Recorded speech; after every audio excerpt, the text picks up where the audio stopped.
Problema nyo ba ang washing nyo guys, laging tumutulo? Yun, kahit hindi siya nakadrain, tumutulo yung yung tubig. So dito, yan, bubuksan mo yan dyan, pag single tab, mayroon yan dyan. Yan, ito yung takip, tinanggal ko na kanina. So, yan, tatanggalin natin yan. Yan, yung mga screw yan dyan.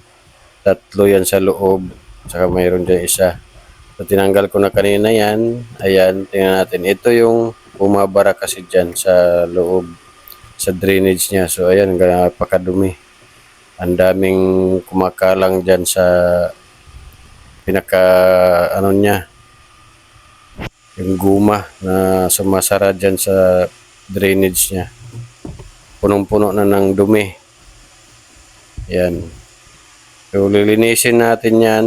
Tatanggalin natin yung mga bara-bara, tapos yung guma dyan na pinaka sealant niya, tawag dyan, yung gasket niya, lilinisin din natin. Tapos yung spring, medyo unatin natin ng kaunti para makatulak siya ng maigi dyan sa butas, para maisara niya ng maigi yung pinakabutas.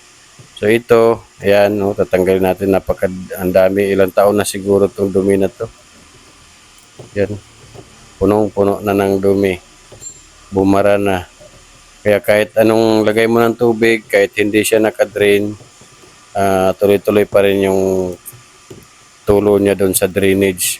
Kasi hindi na niya masasara ng maayos yung gasket doon. Pati yung spring nito, na din, binarahan na ng dumi. So yun, napakadaming dumi. Linisin lang yan, napakadali lang yan. Yan lang ang problema dyan guys, kapag tumutulo na yung washing machine nyo.